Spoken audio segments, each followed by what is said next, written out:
Oh yeah, how's your fever? You feeling better now? Yes, I'm fine. Let me see your forehead. Ah, Guess it really has gone down. are you worried about me?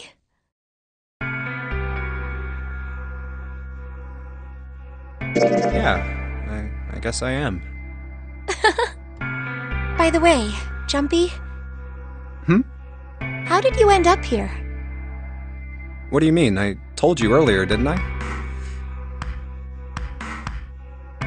There was a man with a gas mask when you got home at night. You inhaled some white smoke and passed out. When you woke up, you were on D-deck. Damn straight. But is that really the truth? What?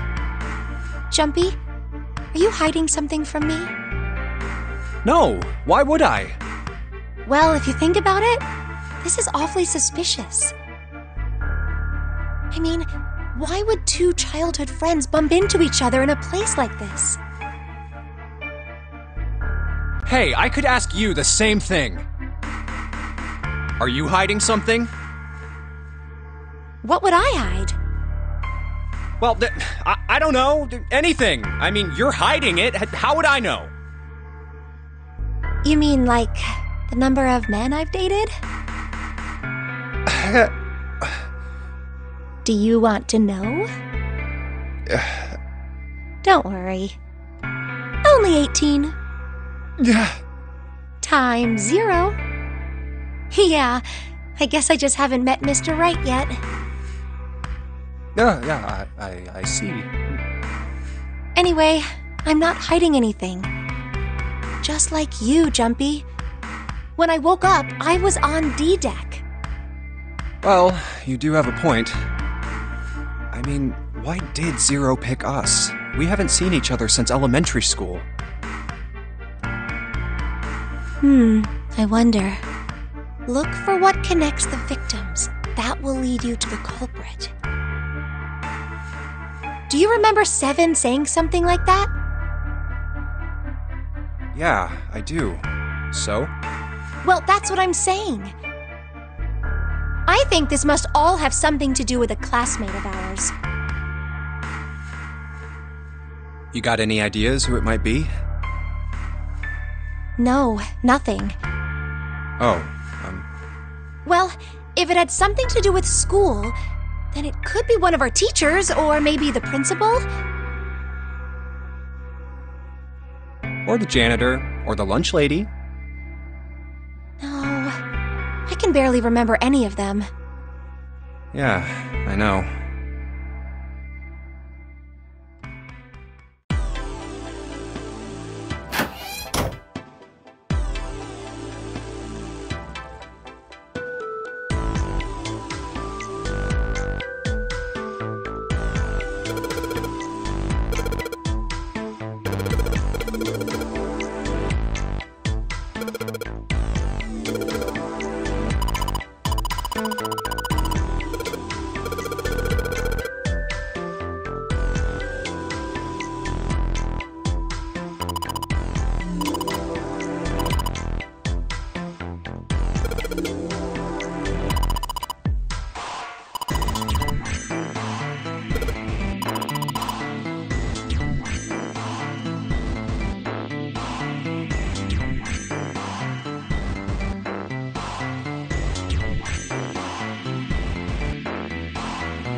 This ship is bigger than I thought.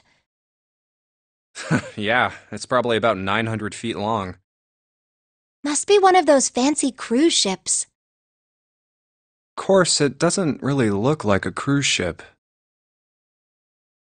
Everything in here is really retro. Huh. Even if it's just some sort of style choice, there's just too much.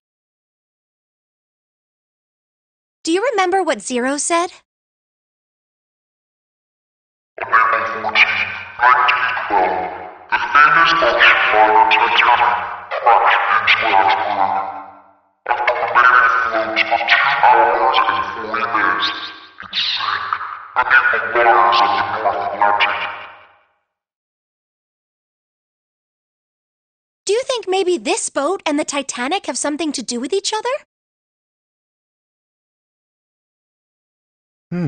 That's a good point. I doubt he would have mentioned it if there wasn't a reason. Do you think this boat is...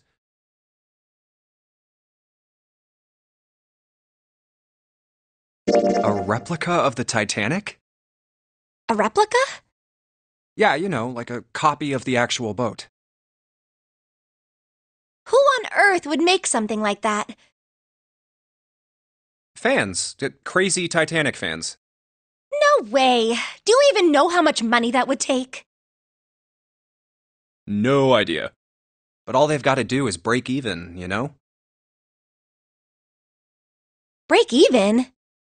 Yeah, they could use it as a cruise ship. Climb aboard a piece of history, sail around the world in the resurrected Titanic. Hell, with marketing like that, they'd probably have more customers than they'd know what to do with.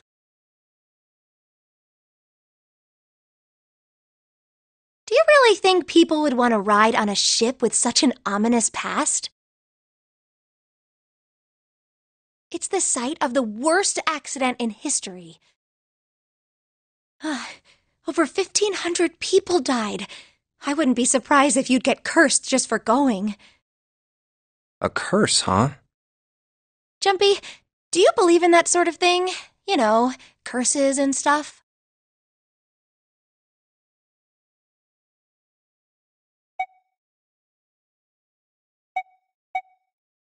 Sorry, but I can't really say I believe in that kind of stuff. What about you? Nah, I guess that's kind of a dumb question. Yes, I do believe in curses. In fact, I think it was a curse that sunk the Titanic. What? A curse sank the Titanic. The curse of the Egyptian mummy. Supposedly, the Titanic carried the mummy of the priestess Amun-Ra, which was stolen from a pyramid. And they say that the mummy had a history. Everyone involved with it died mysterious deaths. Come on, I'm sure you've heard of it before. Those who open the coffin will be forever cursed. Haven't you ever heard that one? So you're saying the Titanic sunk because of that curse? That's right! That's stupid. I don't buy it. It's true! How can you be so sure? That mummy wasn't just a normal mummy. It was really mysterious, totally unbelievable. What is so unbelievable about it? Well, supposedly, she was really pretty. Pretty? Yes? But she was a mummy. That's right. She wasn't all shriveled up or rotten or anything. She almost looked alive. Oh, okay, I get it. Okay, it's that thing. I don't remember the name. Where your body turns into some kind of wax? Yeah? The fat in it turns into something kind of like candle wax, right? And... Yes, saponification, but that's not what it was. Huh? That's not it. She wasn't wax. Then what was it? They say that she was frozen. What? Frozen? That's right. The whole body was frozen solid. You know how a human body is more than 60% water? Well, all of that water was frozen. The story says that from the time of its discovery all the way through to when it got put on the Titanic. Even though it was carried through the desert, her body never melted. That's crazy. I think so too, but maybe it's true and we just didn't know about it before. I didn't know? Yup. Maybe it's common sense to eat shaved ice in the desert because it lasts forever. Huh? Nah, that seems too silly to be true. But maybe it isn't. It just appears that way because you didn't know it was true. Well, yeah, ice that doesn't melt, even in the desert? Does something like that really exist? No, even if it did, it wouldn't really be ice anymore, would it? Hmm.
Hey, Junpei, you got a minute? Hmm? Here, take this. A bookmark? What is this for? Do you want me to read a book? I found it in between some of the cushions on the sofa. Pretty sure it ain't gonna be any help to us, but I figured we might as well hang on to it anyway. Then why don't you hold on to it? You know what I hate most in the world? I got 4 things. Hope, faith, love, and luck. Hope, faith, love, and luck? Damn straight. And you hate these things? Yeah, you got a problem with that? Not really, but what does a bookmark have to do with any of that? Well, see, each leaf on the 4-leaf clover has a meaning to it, okay? And that meaning is pretty much those 4 words. It's like flower language. Well, I guess it's not a flower, is it? So, leaf language, I guess? Yeah, you could call them leaf words. Leaf words. Hope, faith, love, and luck. The meaning of the leaves on a 4-leaf clover. So, yeah, I want you to take it, okay? Just touching it gives me the creeps. Take the damn thing, alright? Here. Alright, sure. I'll take it. Oh, man, I feel a lot better now. That thing was a real pain, you know? Do you really hate those 4 words that much? Yeah, well, they can all betray you, you know? Hope, faith, love, even your destiny. Well, that's not my only reason. What? That's not the only reason I hate the 4-leaf clover. I just can't bring myself to like the number 4. What, worried about the 4 horsemen? Nah, come on, man, that's just silly. Maybe back in the Dark Ages that kind of crap scared people. But this is the 21st century, and I'm a 21st century guy. I'm a little insulted. Then why do you hate 4 so much? 'Cause it's a half-ass number. Not the best or the worst. That's why. What? 9 is a way better number. So what if it's last place, right? At least it's not some lame-ass middle number. What are you... You play? play? You mean like gambling? Yeah, of course. What else would I mean? In Baccarat, the best possible hand totals 9. They call it Le Grand. But the lowest, most worthless cards, zeros, they call Monkey. Just like the guy in charge of this game, huh? Zero's a monkey. What?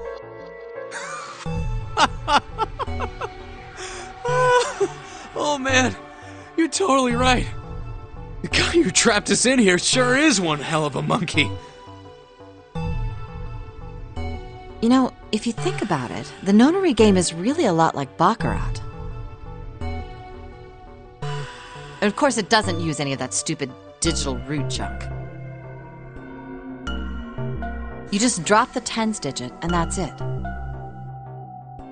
Still, it does have the same idea of your final number needing to be a single digit. Oh, yeah, I guess you got a point. And in both games, whoever has 9 wins. The person who makes 9 wins? Wait, did you forget already? Don't you remember what Zero said? It is hidden, but an exit can be found. Seek a way out. Seek a door that carries a 9. So, if we want to get off this boat, we have to make a team whose numbers have the digital root of 9. And only the people in that team are going to make it out alive. Of course.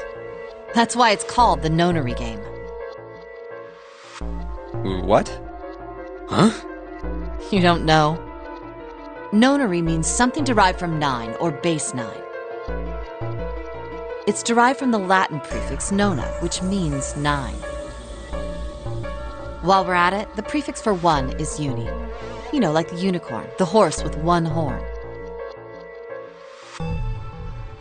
2 is bi, like binary. Binary means composed of 2 parts. 3 is tri. I'm sure you've heard that one plenty. Like trio, triple, and triangle. You get the idea. After that, you have quart, quinti, sext, septum, and so on.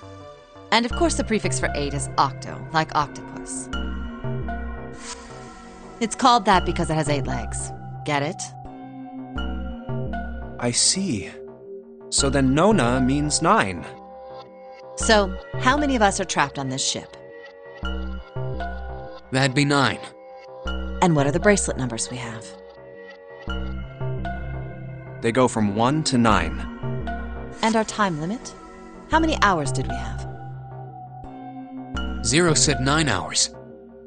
And finally, to get out of this ship, We need to find the door with a 9 that's hidden somewhere in the ship. By making a team with the digital root of 9. and there you have it. The number 9 is everywhere in this game. He's got a real theme of 9s for this whole thing. No wonder it's called the nonary game.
What's the deal with this picture anyway?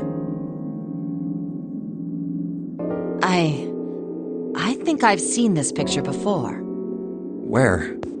In a book. There's a British biochemist named Sheldrake. He has a rather interesting theory. I saw this picture in his book. What's this interesting theory? Morphogenetic fields, which relies on the theory of morphic resonance. Man, I can't deal with this. Just listening to you talk about it is giving me a headache. It's not a difficult concept to grasp. In essence, he states that the shape of living organisms and their behavioral patterns are transmitted through a field not visible to the eye. What part of that isn't difficult, exactly? All right, how about this? Theory of the telepathic mechanism. Telepathy? Yes, telepathy. Well, perhaps not exactly telepathy, but it's close enough for a simple approximation.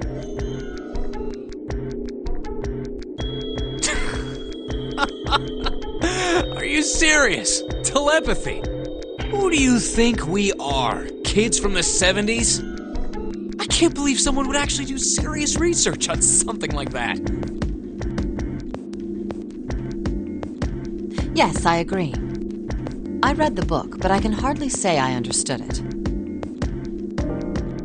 I'm in no position to defend or condemn anything it said. It was probably just someone latching onto a statistical outlier from some study and turning it into a ridiculous theory. There's no scientific merit to any of it, I'm sure. But even so, Anyway, I saw a picture like that one in his book. Hey, what do you think this picture looks like? What do you mean? Isn't it just like abstract or something like that? It's just black and white scribbles. There's no meaning there. That's it. What about you, Junpei? Does it look like anything to you? I guess it looks like...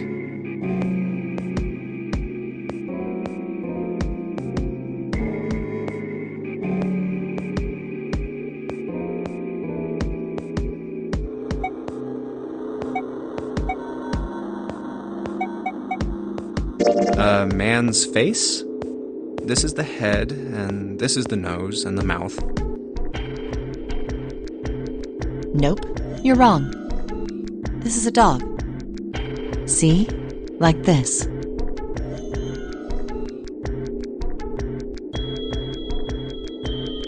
So... now we know what it's a picture of, but I don't see how that helps us. A TV show from Great Britain did an experiment once. They took two similar pictures. Both of them were difficult to identify, initially. But once you figured out the answer, you couldn't see it as anything else. These two pictures. The first was a woman wearing a hat. The other one, well, to make it easier, let's just say it was this picture of a dog. So, their experiment. First, they sent the picture to other parts of the world, outside the reach of British airwaves. To Ireland, the US, Africa, Europe, etc. Then, in each country, they gathered a number of test subjects, roughly 1,000 people. They were shown the two pictures and asked, "What does this picture look like to you?" The results weren't really interesting on their own. 9.2% of the people saw the lady in the lady picture. 3.9% saw the dog in the dog picture. Then, 2 days later, they aired a new program on their show. During the 30-minute show, they broadcast the dog picture and its solution. The audience was estimated to be 200,000 people. After the broadcast, it was a safe bet that the number of people who knew the solution to the dog picture was at least that many.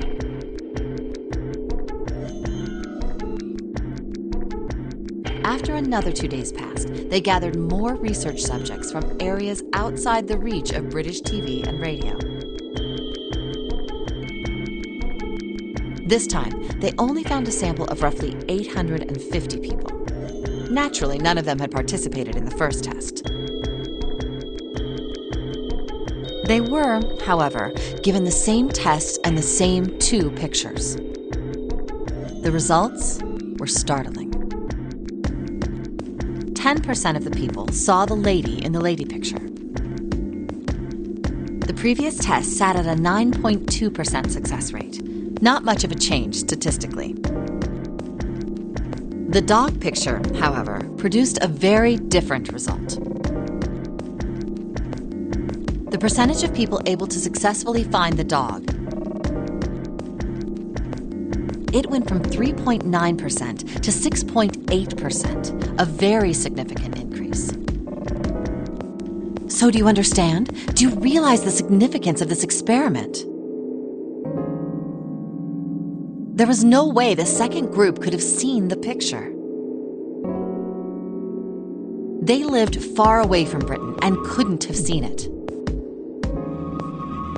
But even so, it was only the success rate for the dog picture that went up. Why? How did that happen? What does it mean?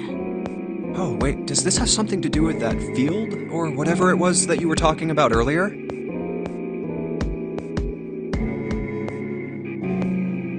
A field not visible to the eye. So, if more people know the answer, then that information will pass through the field.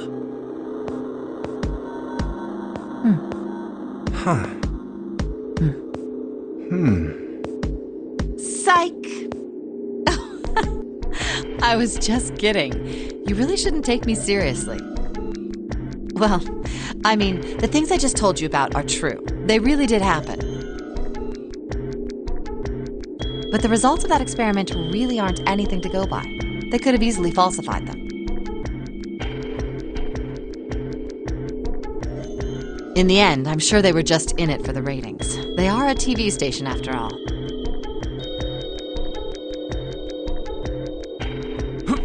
Right! Man, I gotta admit, you had me there for a minute. I, really thought you were serious. Of course not. Like I told you before, I'm sure it's all just pseudoscience. Oh, okay, right. All right, enough nonsense. We've got the key. Let's get out of here. Word. A field not visible to the naked eye. Morphogenetic field.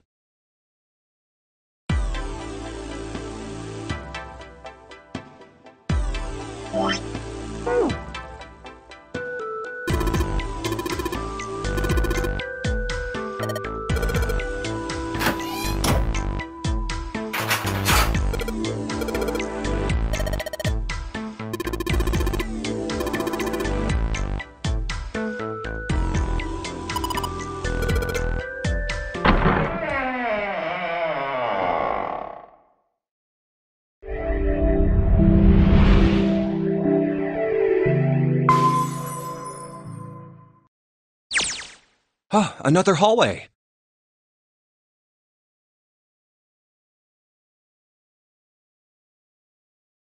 Come on, open! It's not going to open because you rattled it, you know. Damn it! Look over here! Elevators. And the buttons... Of course they don't work. The power must be out here too, just like by the staircase. That leaves this door. Well, looks like we don't have any choice. Yeah. Sure does. Well then, let's open it. All right, here I go. Oh, so it's a kitchen. What were you expecting? Isn't it obvious? The exit. I was hoping this would be the way out of here. You really think it'd be that easy? Yeah, I know. Still. If we can just get through this door, we should come out on the other side of that grate we saw earlier.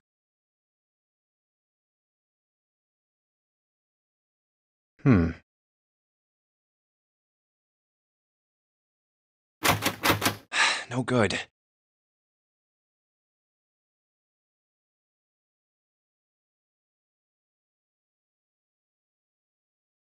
Anyway, let's take a look. Hey! What's that? Huh? Oh yeah, I guess I forgot to tell you. I found this a little while ago. It's a map of the B deck. Let me see that.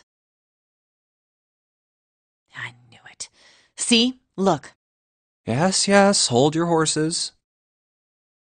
What did you figure out? This is handy. See? We came in here. Now if we go out there, then we'll be on the other side of the grate. How about that? She's right. We can get out through there. There we go. Here, you can have it back. Thanks. There's a card reader on the right side of the door. And that means the key card is somewhere in here, right? That seems the most likely. All right, we know what we need to do then.